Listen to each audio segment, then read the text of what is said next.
Jens, please introduce yourself to B10 readers. I'm Jens Thraenhart, founder of Digital Innovation Asia. I'm also co-founder of Dragon Trail Interactive and TripShow.com, where we market to affluent Chinese consumers, helping travel companies. And I'm chair for PATA China. Great. Thank you for making time for us. We are at WTTC, where the theme is Stay Ahead of Tomorrow. And what you're doing sounds exactly like that. So please tell us more about it. Well, thank you for the opportunity. Digital Innovation Asia is a platform and an initiative that is strategically aligned with PATA and also endorsed by UNWTO, ASEAN, and MTCO, Mekong Tourism Coordinating Office. And what we're looking to do is actually explore how technology, from social to mobile to the internet, can build capacity in tourism in Asia Pacific, especially in emerging destinations. And how we're doing that is really to work with companies, from big technology companies to small startups, and go grassroots into the markets. We've done it in Bhutan, Cambodia, Laos, northern Thailand, and Myanmar as well, where we do workshops to kind of train the tourism industry on how to really leverage technology. And the next step is where we're looking to build a travel technology solution that also looks at bookings, at microfinancing, and other technology initiatives that are important for capacity building.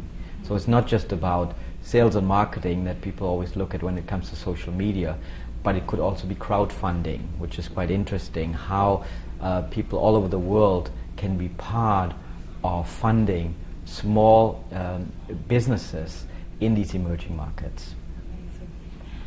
Now, 10 years ago, new destinations were discovered by the backpackers. Now, obviously, the bloggers, journalists don't write about them anymore. Bloggers has perhaps more influence. How can perhaps businesses leverage bloggers?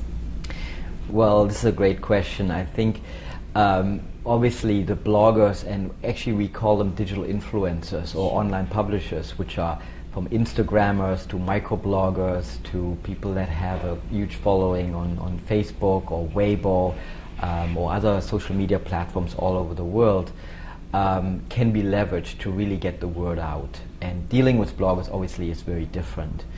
So as such, we have launched, as part of Digital Innovation Asia, a initiative called Blogger Matchup.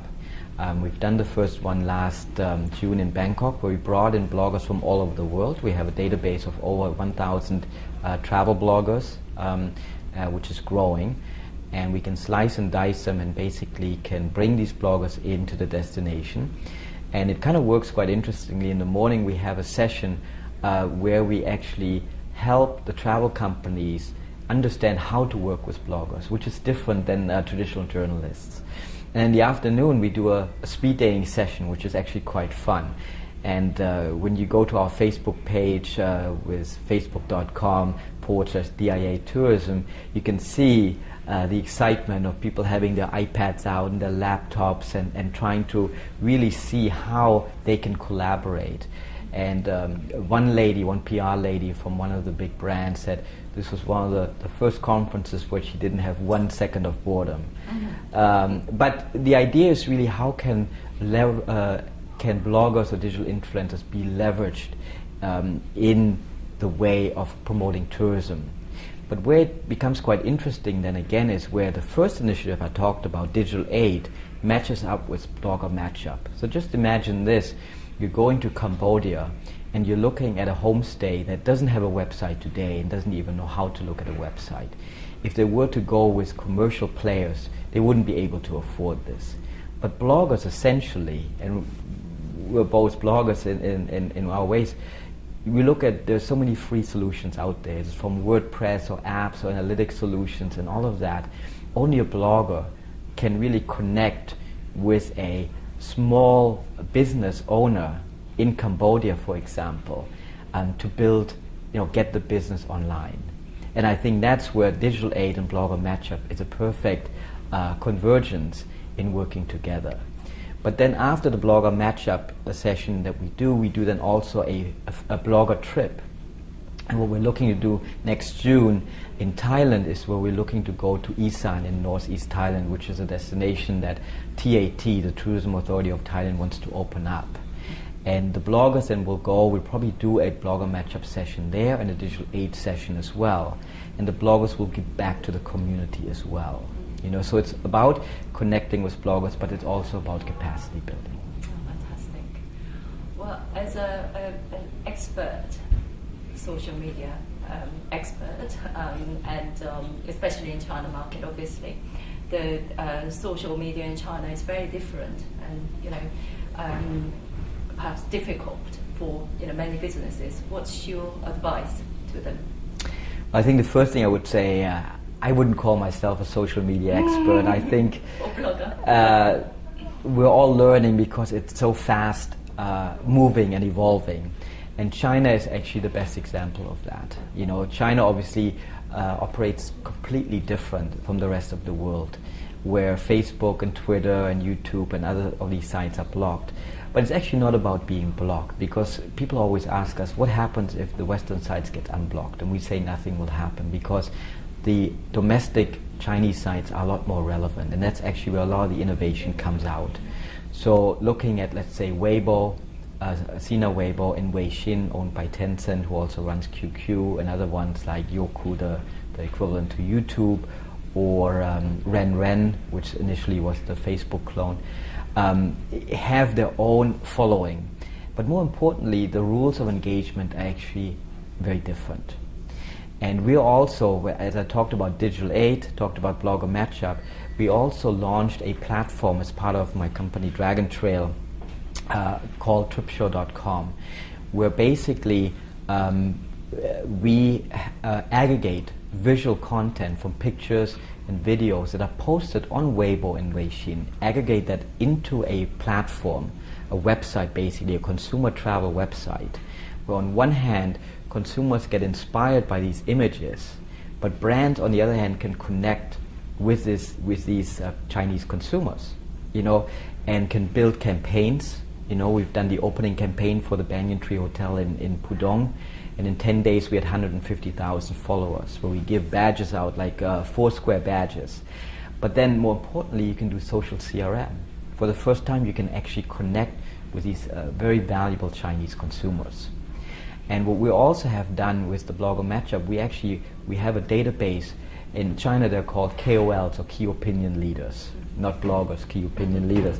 These are the people that have millions of followers on Weibo, and we brought in key opinion leaders to our blogger matchup in Bangkok, and some of them had 2 or 3 million followers, and they interacted with the travel companies in Thailand, and it was a great success, because normally travel companies don't even have a chance to connect with these bloggers. Sure. So we're not just looking for bloggers in the US or in Europe or in Latin America, all over Asia, but also China and other emerging markets like Brazil or Russia or Indonesia, for example.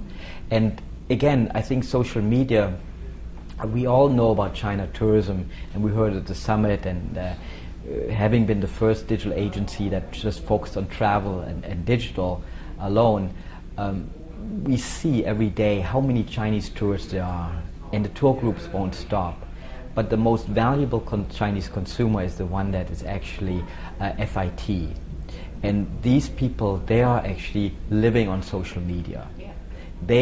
They want to experience their own travel. And they also want to be more responsible. So social media also becomes a platform for education and awareness when it comes to responsible tourism. So digital aid, blogger matchup, and the whole China piece, where we have, as part of Digital Innovation Asia, we have China Travel Marketing as a platform connected to tripshow.com and Dragon Trail, is very, very important. And then we have another partner, Kotri, China Outbound Tourism Research Institute, that helps to understand, helps the travel companies understand how to actually host these Chinese consumers, which is also critical. So on one hand you can market, but on the other hand you need also understand the cultural nuances in order to really exceed guest expectations. Because if you don't do that, it goes back on social media, and in China, being on social media in a negative way can basically, kind of death and no more Chinese tourists, or not the right Chinese tourists. Okay, well, brilliant. Well, fascinating stuff. Thank you very much for talking to us. Thank you very much, and I think anyone who wants to learn more about the Chinese market, we did a book as well about China travel trends, which can be downloaded if you go to chinatraveltrends.com. It's a free ebook. Well, I'll make sure to have a look at that. Thank you. Thank you. Take care.